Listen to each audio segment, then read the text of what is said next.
Children's Grand Park with a crazy crowd. So many people we got down here for the SPL Grand Finals. We're in the midst of a Jin Air just waterfall of wins, a landslide against KT. It's 3-0 so far, and some of the highest odds stacked against one player we have ever seen coming into one match, and it's going to be against jjakji here. SoS just has to do his job. Is he going to be able to do it, or is jjakji going to be able to pull off the crazy upset? jjakji won a GSL Finals versus Leadhawk, I believe in 2012, in front of a crowd of similar size to this. He's been under the pressure before, but SoS is the current GSL finalist right here, right now, today. He's 8-0 against jjakji. I know I've said this probably more than 8 times, but it's so important. And right now, KT Rolster needs a miracle. More than what Teja got versus Zest in the GSL. They need a huge miracle, an incredible miracle to overcome this team that's been so unstoppable. Right now, on the KT side of this venue, people are getting up, people are going home, people are sad, it is silent. Some people just can't even bear to watch their team get 4-0'd like this. Both teams have an underdog matchup today. For Jin Air, it's their 5th match creator versus Stats. For KT, it's even a more underdog matchup with jjakji versus SoS, and that's the matchup that matters most right now. Now, if jjakji wins it, KT could absolutely swing this back and bring us to an ace match with the matchups they have, but he has to win it, and that's something that I myself cannot even imagine. I couldn't even fathom that jjakji, who they chose over Losera in their entry tonight, could come back and win. The Jin Air bench still looks tense. You know, they know it's not over, but they have all the cards in their hand. Worst case scenario for this team, they get the ace match. They look so confident, actually. Sometimes you can't really tell when you look at Pro Gamer's face. Is Trap giving us a little smile? He's like, yeah, what was that, Zest? Slapping him down like it's pancakes, but it's such a easy situation for a Jin Air fan to just be like, we've done it, we already won, you know, we're going home, we're going to celebrate the victory already. It's 4-0, you know. SoS, of course he's gonna win, but jjakji can't do it. That's the beauty of Starcraft. Upsets do happen, even in situations like this where it's like, this guy should never win based on the stats, based on the analysis. You would look like a crazy person if you're like, you know what? No, I think jjakji's got this. Yeah, everybody would be like, wait, get that guy off the desk. You know, what is he talking about?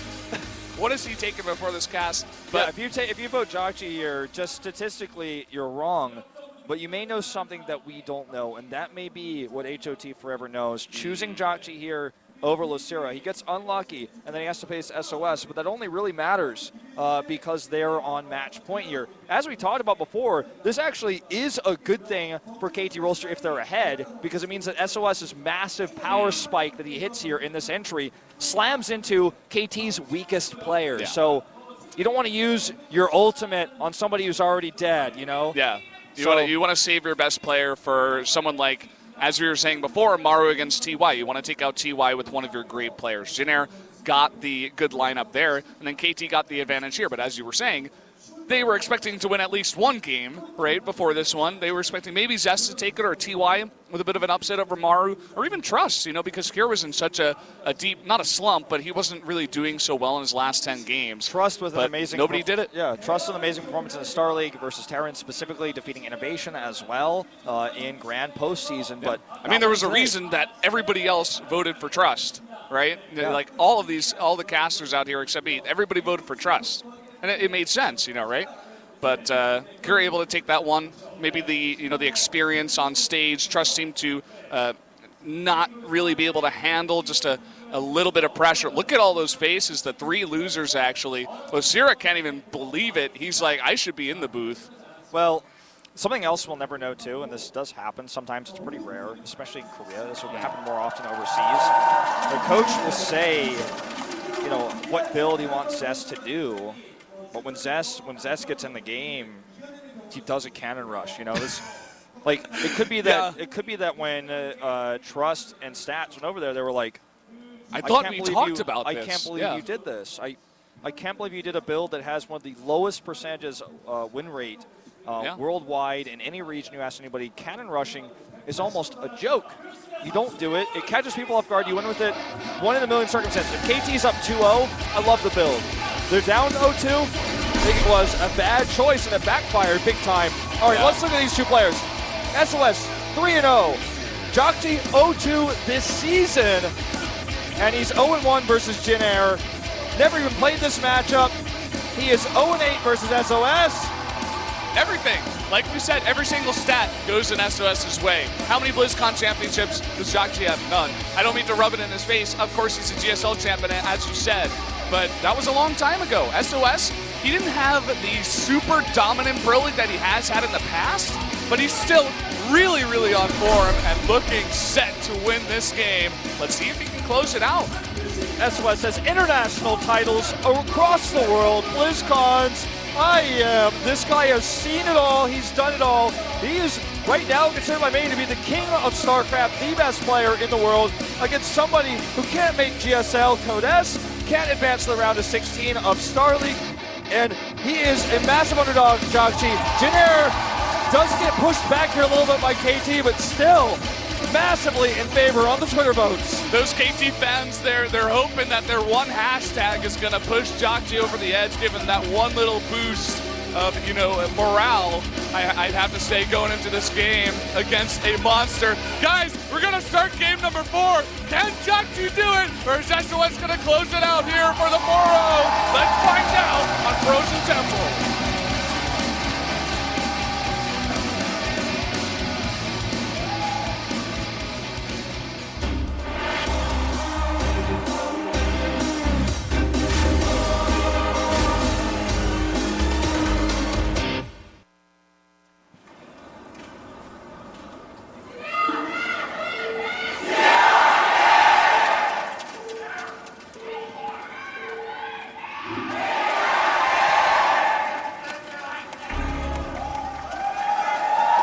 The bottom right, defending BlizzCon champion, current GSL finalist, it is SOS.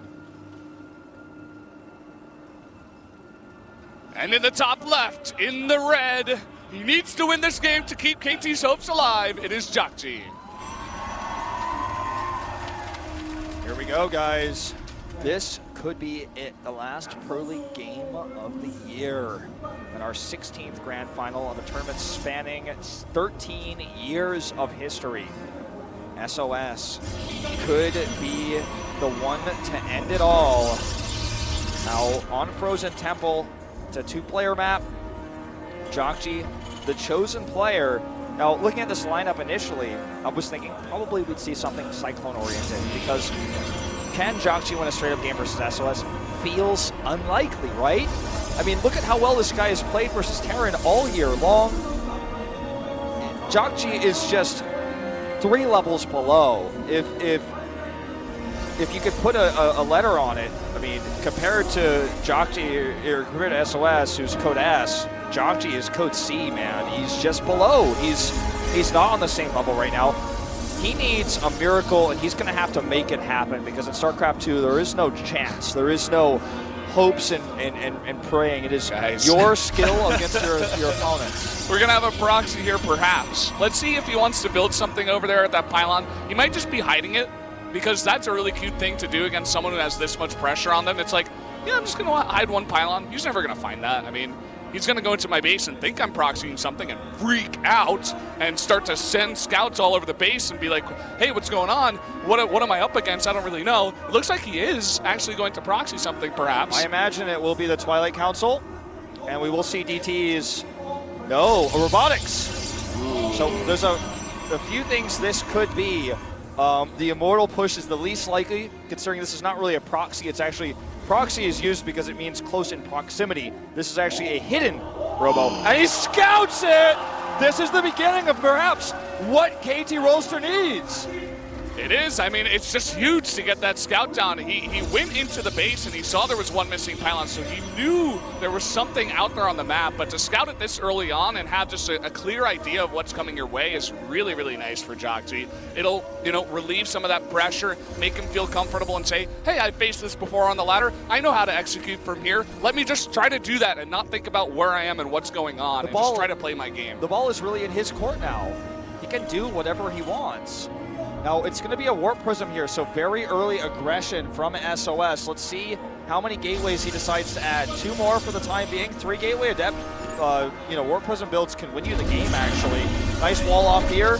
The adept does not shade in. Could beat the Marines, but won't beat 3, especially with the bunker there. Oh, almost gets a free Marine. In fact, still could. If he doesn't get in there, there he goes. Just continuously getting up to the top of the ramp. He wants to scout what's going on, get whatever information he can. We don't know if SOS knows that he's been scouted. Okay, now he knows, because SB just saw this. Now, what jjakji will likely build once that tech up finishes is a Cyclone. He needs that Cyclone out to defend this Prism. He wants to lock the Prism down and make sure that that warp-in can't happen. He sees the Nexus timing here as well. He knows it's not a transition. This is a late Nexus, obviously. He needs more than just that Nexus. He needs to do damage here, so he's going to commit to the Cyclone still. He has the bunker at the front, but he's committing his units to the back because he already saw the Prism. It's Stalkers here. Gonna go for Stalkers, yeah, and this is, look at this! He spread all of his Marines. He is so ready for this. I can't imagine a moment where he would be more ready. But, SOS, he sees the Widow Mine, and all these Marines, in fact, are very split up. And now he has the War Prism here to micro. Okay, he locks on to the Prism. Can he maintain? The repair is late! The repair is late! He loses the Cyclone! That's what he needed. He needed that Cyclone. The repair was late. The repair was too late. It was too slow. This game isn't over by any means, but if he had that Cyclone there, if he finished the lock-on, the push is over. Even gets vision of this Widow Mine. The bunker, he wants to deny it. Good position here by jjakji, though. Look at jjakji. The Widow Mine. Yeah, I mean, he's holding on, but he's also freaking out a bit. SCV's off the line, 2 bunkers, SCV's ready to repair. 3 adepts do get in. Let's see if these Marines are enough, and definitely with the tank it will be. Okay, the Prism isn't nearby, so this is actually just going to be cleaned up. In fact, multiple adepts dying here, and he holds. And this is a disruptor transition back at home for SOS. But I have to feel that jjakji is slightly ahead. This did not do enough damage. Yeah, I really did, and it was looking nice when he sniped that Cyclone, and he is going to still have some nice pressure here with the Warp Prism. jjakji from here on out just needs to make sure that he defends and doesn't take any more damage. A gigantic pull. Oh my god, that's a Colossus. He is rallying the Disruptor in. Could it potentially be that he just simply wants to try to go for some Purification Novas onto the Mineral line? Warp Prism speed as well. We could even see Colossi drops to follow this up. Obviously, this is going to initially be for the Disruptor. He's going to use this to try to get some harass damage. This is expensive and this is risky, but at the same time, if jjakji screws up, it's over. I mean, this is one of those units where it's all or nothing, just like the Reaver in Brood War. You make it or you break it with this. Yeah, and what other player would be doing this right now with a lot on the line? He wants to get this win. He's like, no, I'm just going to go for, the Warp Prism pressure into Disruptor. No way. Okay, he dodges it. Here we go. For It's that. a split. Oh, pickups gets 1. That's not enough. That's actually totally fine for jjakji. Yeah, very, very nice, in fact. And now with the follow-up of the Colossi, he's also going for 3 more gates and Blink, and this is all on 2 bases. He has not taken a 3rd base yet. He's stopped at 47 probes. He's not producing anymore. He could go for this Viking here, and grab the Prism. It's almost like he's forgotten he has a Viking. He could chase the Prism. Okay. Now he should remember. There he goes. Or does he? Okay, he is actually moving that and controlling that now. Scan perfectly timed here. This shows that even though jjakji has not been in form compared to SOS, he's a great caliber player who practices a ton. Removing this Observer would be huge. He's even going to get some harassment damage on these screens. If he can kill an Observer, jjakji would, be able to deny SOS's vision, because right now, SOS knows where to go in with the Prism because he sees all the Marines. Removing that Observer would cost him money, but I almost feel it's worth it, a mule for that, removing that vision. I'd take the trade. All right, 3rd base coming up. jjakji does not have one, but he is going to have Stim Combat Shields at +1 and a large army. He's got a very big push on the way, and you have to know that SOS, he's done this build countless times before on the ladder with his teammates in practice. And maybe the Colossi transition here is to hold the follow-up push, because generally it's a lot of bio that comes in, and if you can hold off a third base perhaps with 3-4 Colossi with range, then you're in a decent spot. Because if the Terran gets forced into an all-in like this, or at least a very, very strong 2-base push, then and you hold it off with 3 bases, you're going to be in a fantastic spot. All right, here comes the push. jjakji sent a Marine to the south to find out how many pylons are going to spot this coming, so he can know how much advance notice SOS is going to have. Unfortunately, though, that observer is still scouting everything. He needs to kill that first. Oh, no way! Oh, man! That really hurts this push. That was about a third of his bio. Right there, 1 hit. And now, as you said, that's a gigantic hit on this push that's coming, and he's actually going right down the middle against 3 Colossi with the range. Up the ramp with force fields? This isn't going to work. This can't work. Here he comes. Oh, Blink is done. Blink is done. He's got to be really careful with his tanks. The medevacs are full. He stims and targets. Nicely done. That's a nice pickoff. But will it be enough?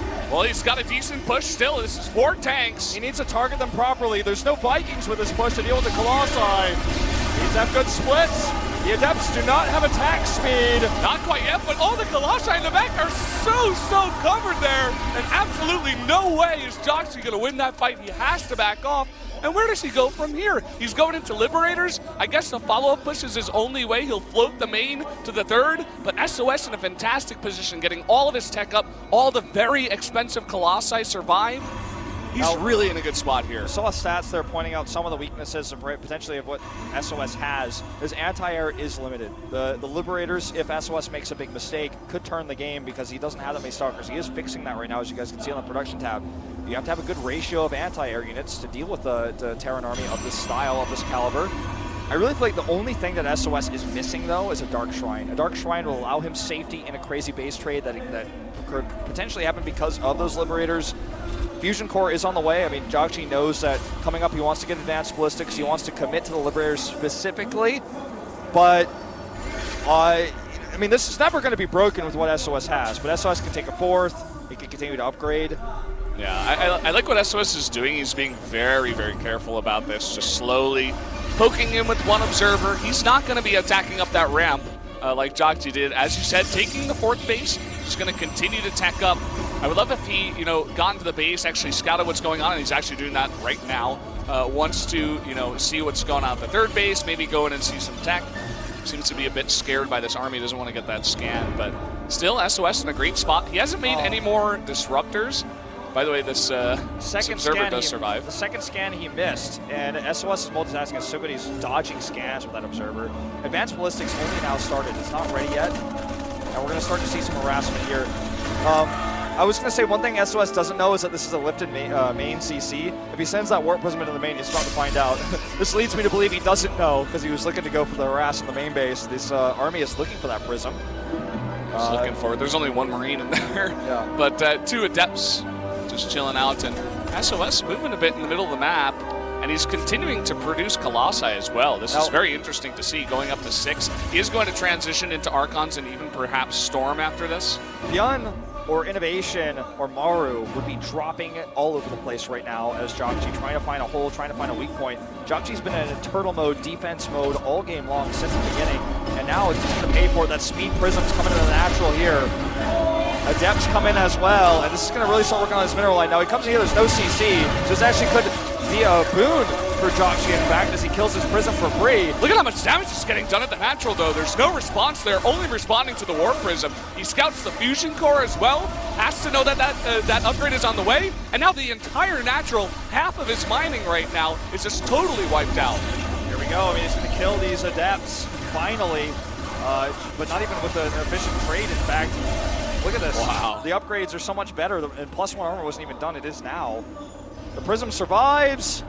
jjakji is showing again here why SOS is the better player with his fellow size. He doesn't even kill the Adept. It's still alive and getting so much damage done. This is not the jjakji we needed to see if he was going to keep KT in this match. He went total defense mode from the beginning. Now he's going to attack. He's going to try to find this location over here. The trophy on the line here with this push. Here it comes. Liberators need to get into position. There are Templar. 12 seconds to go on Psystorm. It's not ready yet. And 6 Colossi still, and there's no Vikings. He's relying only on the Liberators with range. Yeah, but there are no Tempests, you know. That's one tech advantage jjakji has, is the Ballistics. They kill his cannon, and it looks like SOS is going to let this base go. This is why I was saying a Dark Shrine would really be... Well, this is the reason why he's letting it go, because jjakji has no more mining anymore. He's not defending against the Adepts, and SOS doesn't need an extra base if jjakji has 0. All right, Storms go down this bio. Siege Tank's poking, Liberator's poking with that advanced Ballistics. The only thing he has left is his army. He will never have another one. He has to make this cost efficient. Pushing forward, sieging forward with these Liberators, forcing this Cross army to fight underneath the Liberation zones. Will he dare commit to the Shade? Decides not to, cancels. jjakji needs to kill the army, needs to eliminate that. That's how he wins this game. He stops the mining here. Look at SOS, so cool, so calm. He's like, yeah, I don't need my 3rd base either. Who cares? Whatever, you have 0 bases, man. I can defend my natural. I can make a new base here at the base to the top. And that's exactly what he's going to do. What jjakji could do here is go for the main. Oh, the blink forward. Liberation zones are not ready. Storms are decent here. There's a lot of Liberators. Does he have enough anti-air? It doesn't look like it. It doesn't look like it. There's nothing for the Liberators. Okay. jjakji now has a lead in army supply. There's 1 Stalker to 9 Liberators right now. He's pushing forward.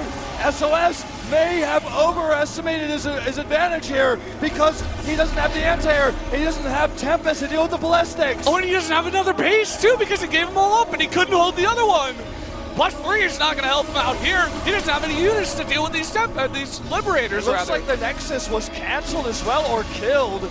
He doesn't have enough money for a Nexus. And guess what? Terran buildings can fly. So if SOS, this could be a draw even in this game. I'm starting to feel like that's best case scenario for SOS. What a crazy comeback here, showcasing the power of advanced ballistics. Now, this is why I said if SOS had a Dark Shrine, I feel like that'd be the one thing he was missing. He doesn't have money to make that anymore, though.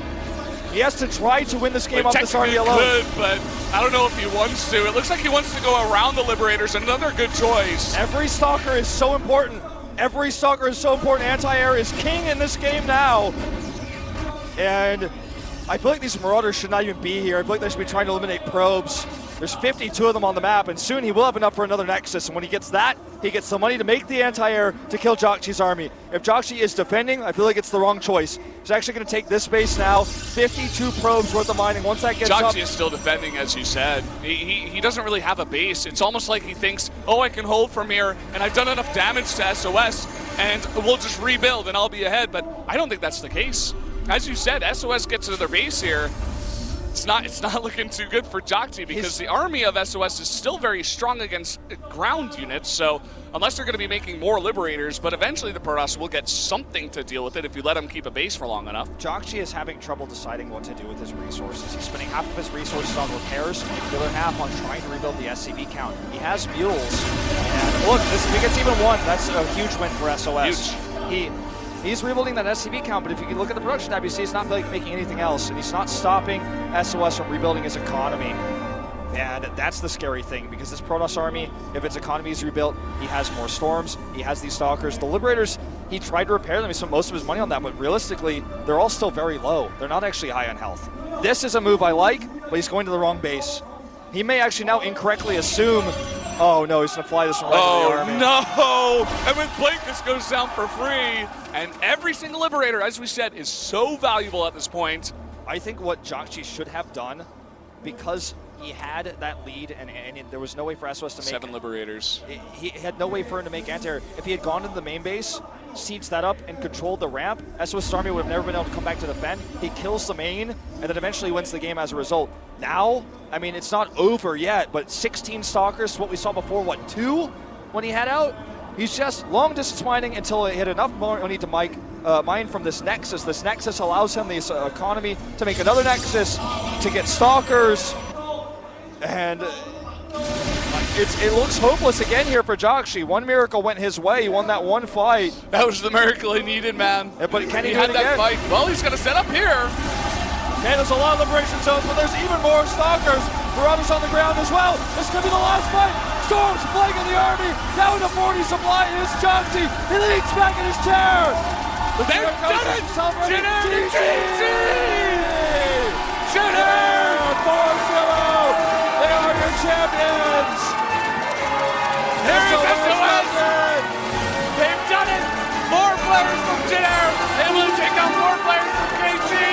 everybody on their feet here on the park as they storm the stage as the worthy victors of the 2016 Pro League season. And as is tradition, the player who closes it out, SoS, will grab the trophy and hold it high amongst the chants of the Junior Phoenix fans, chanting their names, chanting his name and the Junior team name.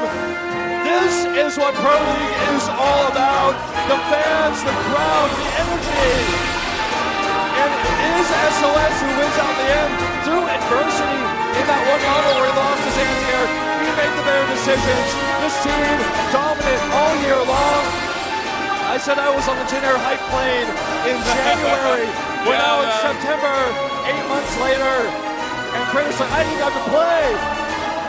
He's like, you have two BlizzCon champions, but now you have one Pro League championship. He is on the winning team here. Finally, the Junior Green Wings have done it.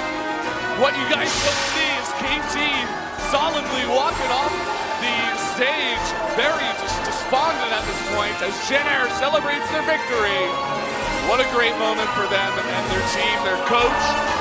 Super great guy, incredibly talented guy as well, cares so much for his team.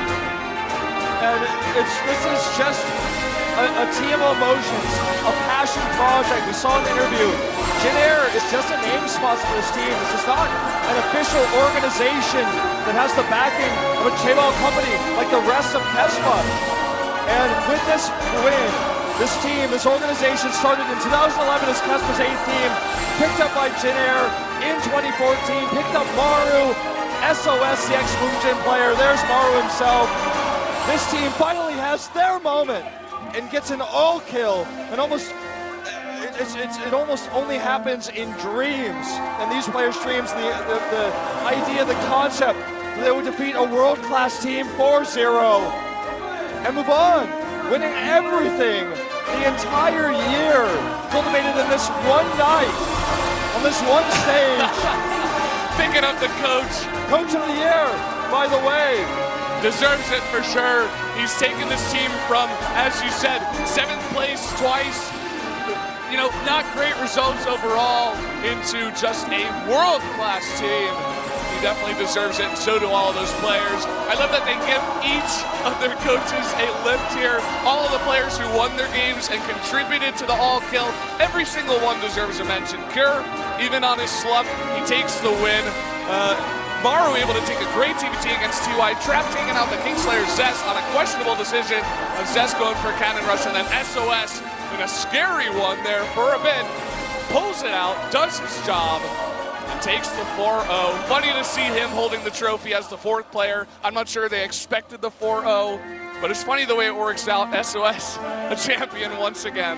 And you know, KT, they took some risks tonight, and they made some gambits. They gambled, but at the same time, I mean, it was KT who, with these risky choices, ended up losing. We're going to take a look at a quick video, guys, before we talk about this any further, so stay tuned. We'll be right back.